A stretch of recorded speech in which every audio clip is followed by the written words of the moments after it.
श्री राम जय जय राम। सच्चिदानंद भगवान। आपके आंख है पर इस समय आप इधर देख रहे हैं। यदि आपको बगल की दीवार देखनी हो या इधर की तो क्या करोगे? हाँ, गर्दन मोड़ो या आंख, तभी दिखेगा ना। इसका मतलब आप जागे हो, आपके आंख है, पर जो चीज आपके आंख के सामने नहीं है वो नहीं दिखेगी। उसके लिए एक नीति का सूत्र है जो समझाते हैं। जो बुरे लोग होते हैं दोस्त, उनके लिए एक नीति का वचन है, परोक्षे कार्य हंतारम।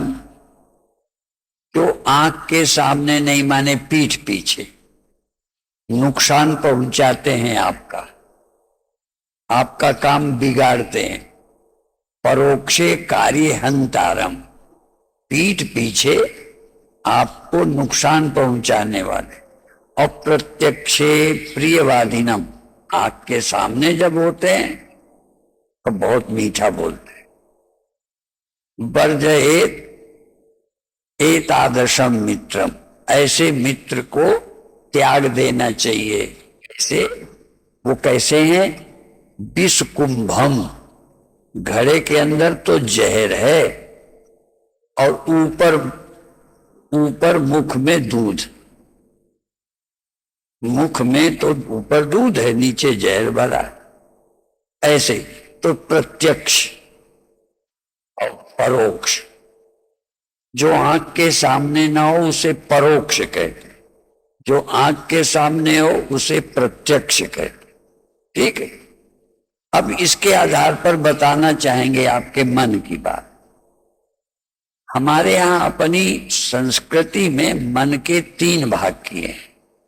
एक को बोलते हैं चेतना केंद्र, दूसरे का नाम है मध्य बोध, तीसरे का नाम है सीमा प्रांत।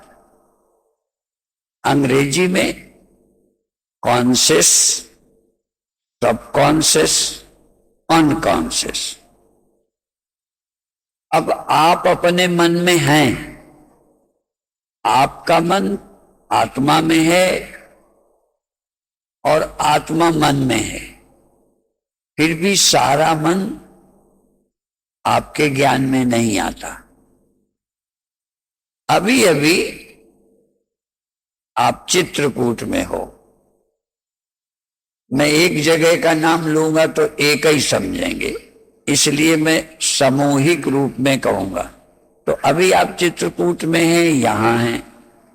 इस समय आपको अपने नगर, शहर, गांव का स्मरण था क्या? नहीं था, कहते याद आ गया होगा।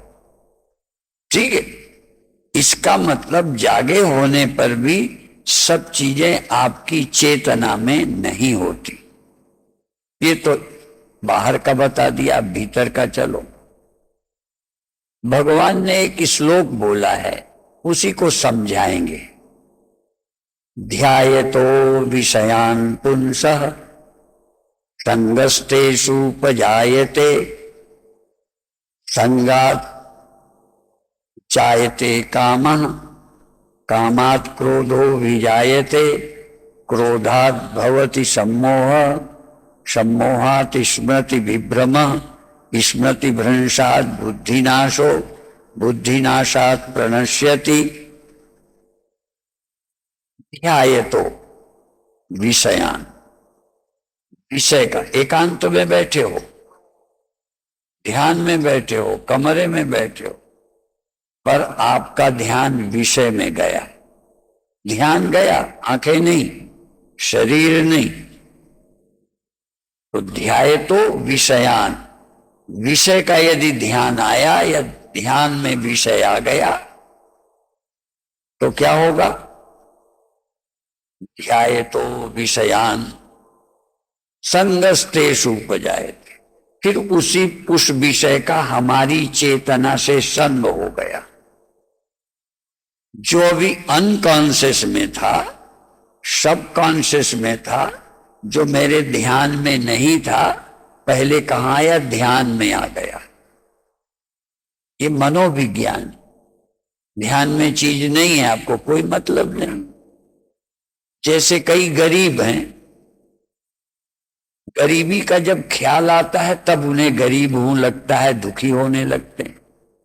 ऐसे ही कई लोग जाति के कारण भी, किसी जाति के हैं, 24 घंटा अपनी गरीबी का या किसी जाति के होने की कुंठा, ग्लानि नहीं होती। जब ख्याल में आ जाता है मैं फला जाति का हूं, मुझे लोग छोटा मानते हैं। यदि समाज में छोटा न मानते हो, इसलिए ये भी बता दें, भारत ही एक ऐसा देश है जहां जाति के आधार पर भी ऊंच नीच लोगों ने माना हुआ है, अमेरिका में नहीं। इसीलिए कई लोगों ने ये भी कहा है कि यहां 4 वर्ण है, ठीक है, और अमेरिका में 2 वर्ण, एक काले एक गोरे। वहां पर भी काले लोगों को लोग नीचा मानते। अब परिवर्तन वहां भी हुआ है। तो अभिप्राय यह है कि काले और गोरे का भेद है। हमारे यहां 4 वर्ण, रूस में भी 4 वर्ण नहीं है, वर्ण भारत में ही है। हिंदू समाज में 4 वर्ण। अच्छा बुरा मैं नहीं बताता, हैं। यदि वो ना होते तो कोई जाति के आधार पर अपने को छोटा ना मानता, और जाति के आधार पर कोई दूसरे भी उसको छोटा न मानते। यहां जाति के आधार पर भी छोटा बड़ा लोग मानते हैं, और इसीलिए वो ना भी माने तब भी समाज में उनको छोटा समझा जाता है। कई बार आप देखोगे कोई साधु भी हो जाए ना, तो अपनी जाति नहीं बताएगा। यदि किसी ऐसी जाति का है, पंडित तो फट से बता दे, कोई ना कोई बहाने से बता दे, क्योंकि पंडित होने से डबल हो गया, साधु भी है पंडित भी है। यदि जाति बता दे किसी ऐसी जाति का हो, तो साधु होने पर भी लगेगा इसके पैर न छुएं, थोड़ा सा ख्याल आएगा, विषय बढ़ जाएगा। नहीं तो हम बताते, जब गुरुदेव का यहाँ ब्रह्मलीन स्वामी सच्चिदानंद जी महाराज का भंडारा हुआ था, तो भोजन व्यवस्था मुझे सौंपी गई। भोजन बनाना, सबको संतों को खिलाना। तो संत होने पर भी जाति आती। यहां इतनी गहरी जाति है कि मर जाए तो मुर्दे की भी जाति रहे। तो एक बार कुछ जो साधु थे, सवर्ण साधु, उन्होंने कहा सब जाति के साधु एक ही लाइन में बिठा देते हो, ये आप व्यवस्था करो। मैंने कहा मैं व्यवस्था नहीं करूंगा, मेरा काम भोजन कराने का है, ये व्यवस्था आप करो करना चाहो। तो गेट में खड़े हो गए, जैसे त्यागी जी का वो गेट है ना, वो दाखिल होने की जगह खड़े हो गए। तुम्हारा गुरु कौन है, तुम्हारी जाति कौन है? तो अपने वृंदावन में सोहम आश्रम, हमारे गुरु भाई, उसमें सब साधु थे। वो गेट पर जब उनसे पूछा तो उन्होंने समझा ये अपमान कर रहे हैं, जाति पूछ रहे हैं, तो लौट गए। और करीब 70-72 महात्मा थे, सब ने अपना कपड़े बांधे, सिर में रख के चल पड़े। सूचना हुई कि वो तो साधु भागे जा रहे हैं। हम दौड़ के गए, हाथ जोड़ा, उनका क्यों जा रहे हो? कहन वो भोजन कराने के गेट में जाति पूछते हैं, तो हम जा रहे हैं। तो हम हाथ जोड़ के उन्हें ले आए। हमने कहा आप कोई अपमान नहीं करेगा, अंदर चलो। तो आए, सबको लाइन पे बिठा दिया। पहले 5 मिनट का लेक्चर दिया, देर तक नहीं दिया, सिर्फ 5 मिनट। और ये पुरानी बात है, अब वो कितने वर्ष हो गए होंगे भंडारे को, सन 62 कब हुआ था याद नहीं है, लेकिन बहुत पुरानी बात हो गई। उस समय तो हमने संतों से कहा कि भाई देखो, सन्यास के बाद जाति रहती है कि नहीं रहती है, और अपना और केवल पूछे ही नहीं, पहले दिमाग में डाला। हमने कहा इसमें क्षत्रिय साधु है। अब यदि साधु होने के बाद जाति रहती है तो ब्राह्मण बेटियां इनके पैर छूती हैं, ये ब्राह्मणों के घर खाते हैं, इनकी जूठी थाली ब्राह्मण धोते हैं, तो ठाकुर की धोना चाहिए क्या? तो यदि जाति रहती है तो ठाकुरों को पंडितों के से थाली नहीं धोना चाहिए, पैर नहीं छुआना चाहिए, पैर नहीं धोआना चाहिए। इसी तरह उसमें और थे, वैश्य साधु भी थे, उनका भी नाम लिया कि तुम वैश्य हो, ब्राह्मण बेटियां तुम्हारी थाली धोती हैं, तुम्हें भोजन कराती हैं, तुम्हारे पैर छूती हैं, के छूती हैं कि साधु के? ऐसे प्रश्न किए और पूछ के फिर ये कहा कि साधु बनने के बाद जाति सबकी खत्म होती है कि केवल ठाकुरों की खत्म होती है या बनियों की है? जो भी साधु बन जाए जाति खत्म। ये प्रश्न किए पहले प्रवचन। फिर हमने कहा जो ये मानते हैं जाति रहती है वो हाथ उठावें, और जो मानते हैं जाति नहीं रहती साधु बनने के बाद वो हाथ। तो पहले हमने कहा जो जाति नहीं रहती वो हाथ उठाएं, तो सब ने हाथ लगभग उठा दिए कि जाति नहीं रहती, क्योंकि उनके सामने भी तो समस्या थी, सबने हाथ उठाए। फिर मैंने कहा अब वो हाथ उठावें जो मानते हैं कि साधु बनने के बाद जाति रहती है। तो 4-5 साधु बचे जाति वाले। तो हमने कहा ये जाति वाले अलग बैठ जाएं, अजाति सब यहीं बैठे रहें। तो उनको अलग कर दिया। ये सच्ची घटना है। ब्रह्मलीन स्वामी सच्चिदानंद जी महाराज के भंडारे में ये प्रयोग हमने किया था। तो हमारे यहां जाति बड़े गहरे बैठी रहती, इसीलिए साधु से जाति पूछो ना तो पंडित होगा तो फट से बता देगा, ठाकुर भी बता देगा, बाकी कहीं नहीं बताते, क्योंकि जाति की मान्यता यहां है। और ये जाति की मान्यता भी कम ज्यादा है। एक बार मैंने सिंधियों से पूछा तो कहते हैं इनसे हमारी आपस में रोटी चलती है, रोटी का रिश्ता तो है, हम इनके यहां खाते हैं या हमारे का, बेटी का रिश्ता नहीं है, बेटी नहीं देते, थोड़े थोड़े भेद हैं ये। तो विषय क्या है? हमारे मन में जाति रहती है, और जब वो ख्याल में आती है तो हीन भावना आ जाती है, इंफीरियरिटी सुपीरियरिटी, हम बड़े हैं। ऐसे ही पाप पुण्य की भी रहती ग्रंथि। पाप हमें ग्लानि पैदा करता, मरने के बाद नरक स्वर्ग जो होता होगा होता हो, जीते जी भी समाज में पाप और पुण्य के कारण, कोई गलती करने के कारण ग्लानि रहती है, शर्म आती है, बेइज्जती अनुभव होती है। जानवरों को कोई बेइज्जती नहीं लगती, क्यों? उनके संस्कार नहीं है। ये सब बता के क्या बताना है? ऐसे ही आप पापी हैं या पुण्यात्मा हैं, महान हैं, क्या हैं, आपके मस्तिष्क में संस्कार पड़े, पर जो कॉन्शियस में होता है वो प्रभाव डालता है, जो सब कॉन्शियस में होता है वो प्रभाव नहीं डालता। ये बता के समझाना चाहते कि अब आपने चोरी कभी की थी, जब तक ख्याल में नहीं है कोई मतलब नहीं। आप किसी जाति के हैं, जब तक ख्याल में नहीं है वो हीन भावना नहीं आती। ऐसे कोई नशे की बात है या कोई और चीज पसंद है, जब तक ध्यान नहीं आती उसका कोई आकर्षण नहीं है। इसलिए भगवान ने कहा, इतना सुना के अब गीता पर आता, ध्यायतो विषयान पुंसः संगस्तेषु उपजायते। ध्यान में आ गया विषय, विषय सामने नहीं है, ध्यान में आ गया तो क्या होगा? ध्यान में स्त्री आ गई, रुपया आ गया, नशा आ गया ध्यान में। तो ध्यायतो विषयान पुंसः संगस्तेषु उपजायते, एकांत में बैठे भी उस विषय का साथ हो गया।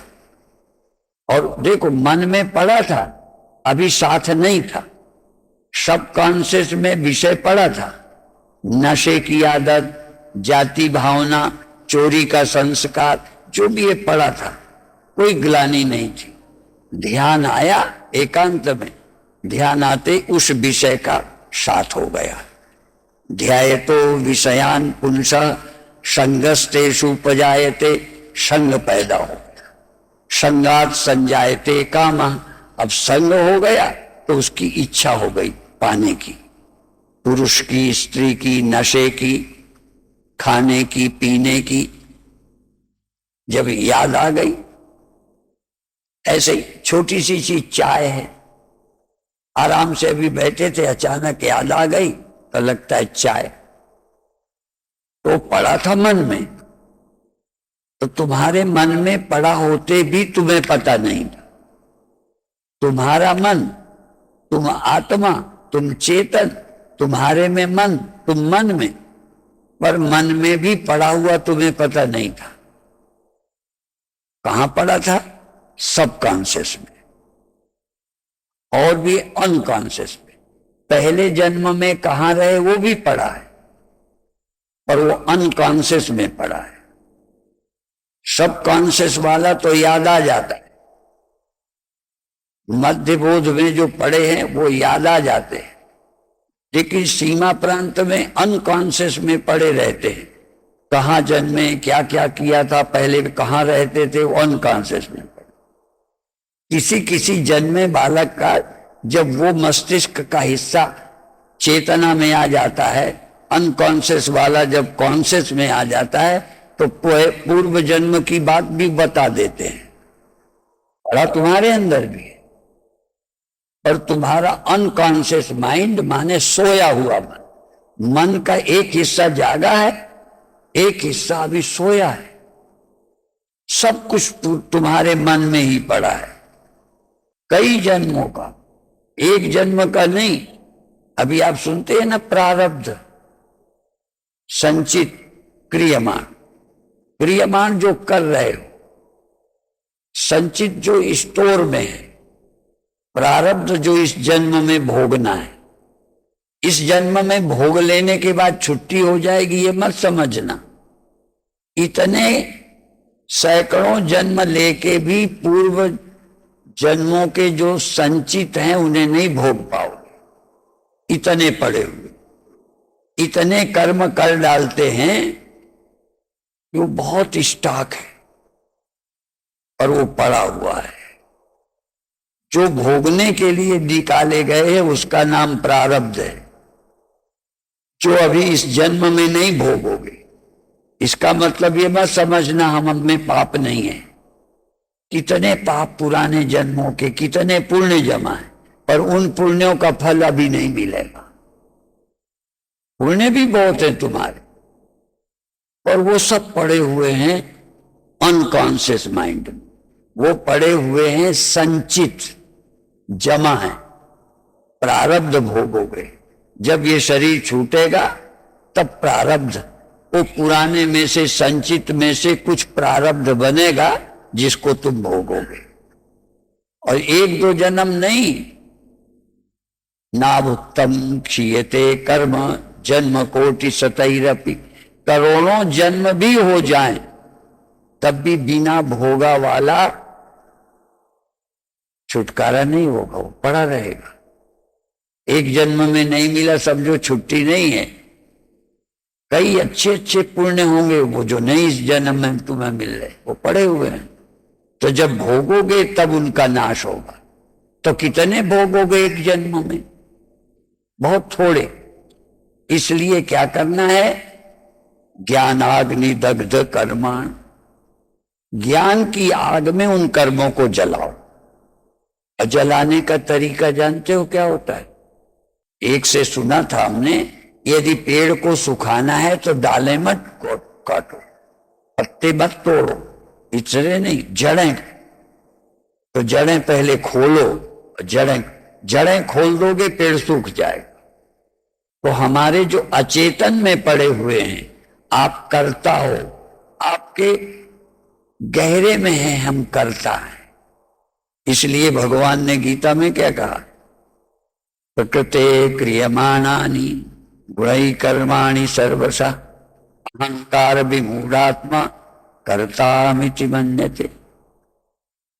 प्रकृति करवाती है, प्रकृति करती है, तुम कुछ नहीं करते। लगता है ऐसा? प्रकृते क्रियमाणानि गुणै कर्माणि सर्वशः अहंकार विमूढ़ आत्मा कर्ता हमिति मन्यते। अहंकार से मूढ़, सम्मोहित, जो जागरूक नहीं है, ज्ञानी नहीं है, अपने को कर्ता मानते हैं। कर्ता ही कोई नहीं है। गुरुओं ने क्या कहा, हुक्मे अंदर सब है, बाहर हुक्म न कोई, नानक हुक्मी जो बुझे, हों मैं कहे न कोई। मैं करता हूं, कोई कहेगा नहीं। नान्यम गुणेभ्यः कर्तारम यदा दृष्टानुपश्यति गुणेभ्यश्च परम वेत्ति मद्भावम शोधिगच्छति।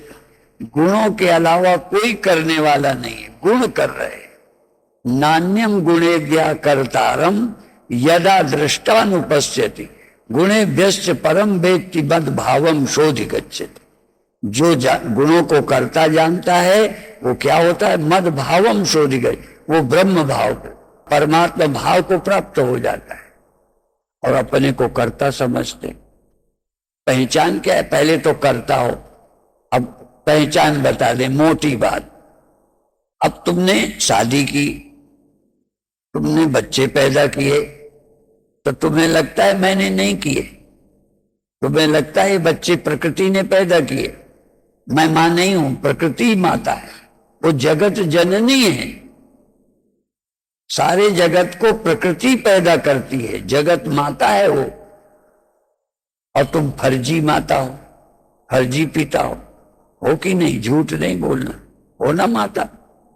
अच्छा, तुम माता हो कि प्रकृति माता है?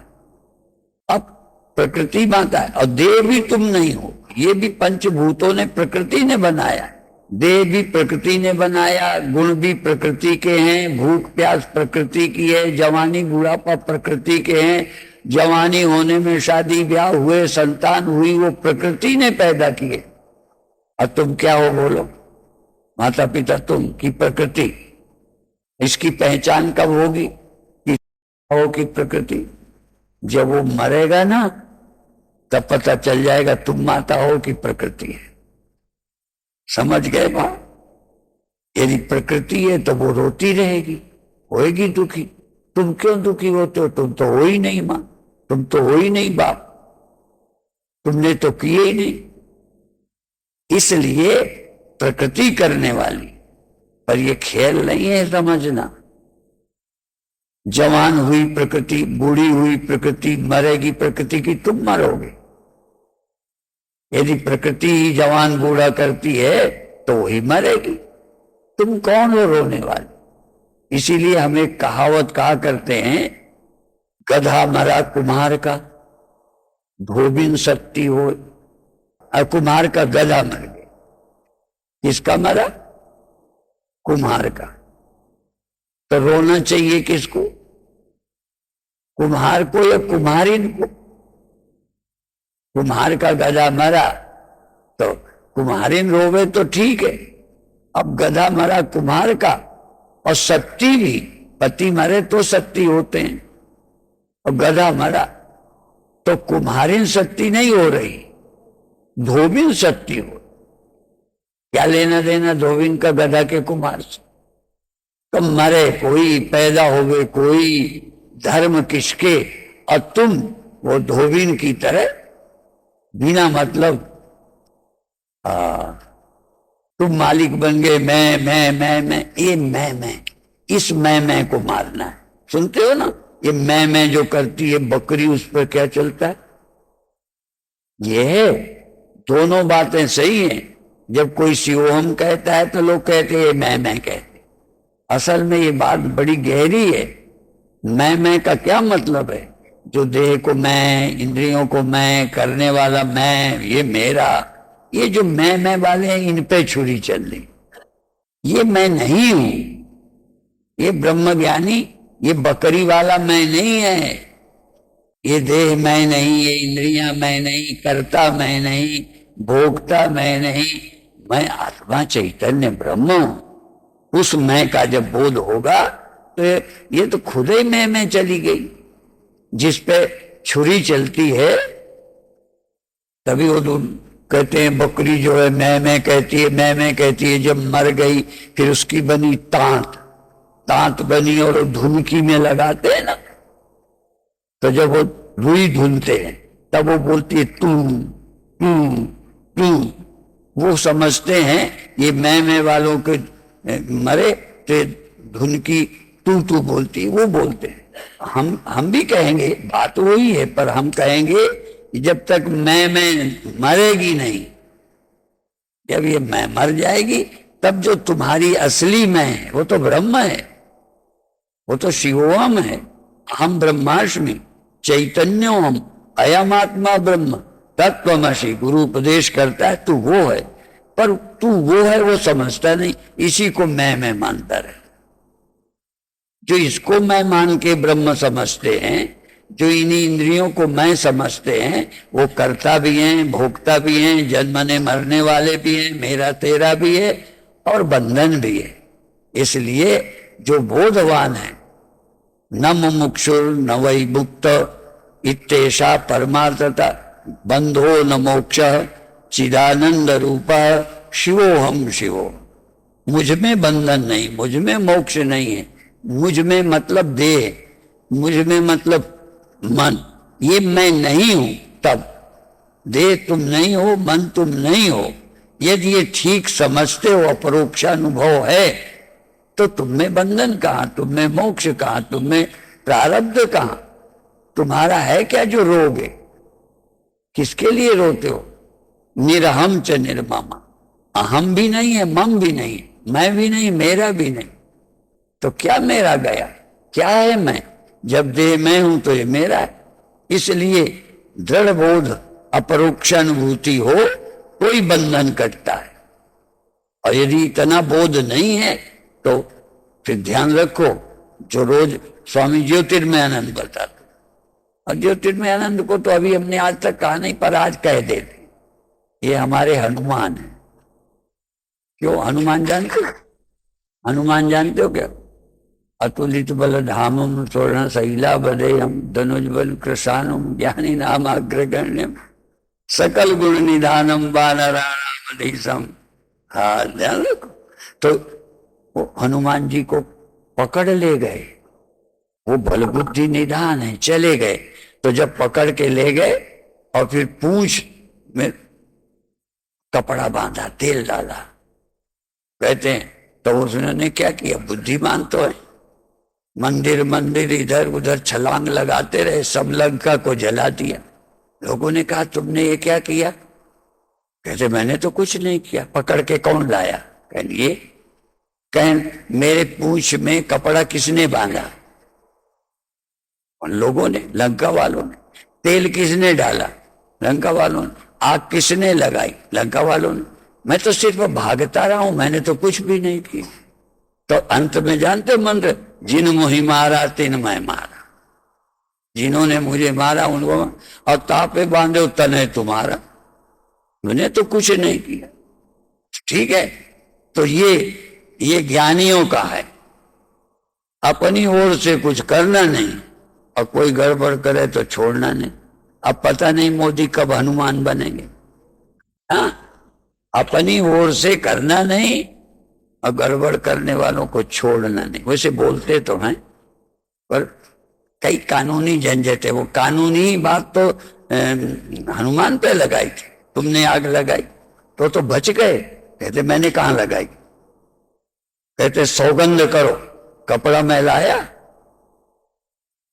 पूंछ में मैंने बांधा, तेल मैंने डाला। तेल कहां से आया? आग किसने लगाई? मैं तो सिर्फ भागा। तो मोदी को भी कहना चाहिए, मैं तो मजबूर हूं। हाँ, तुमने मुझे मजबूर किया।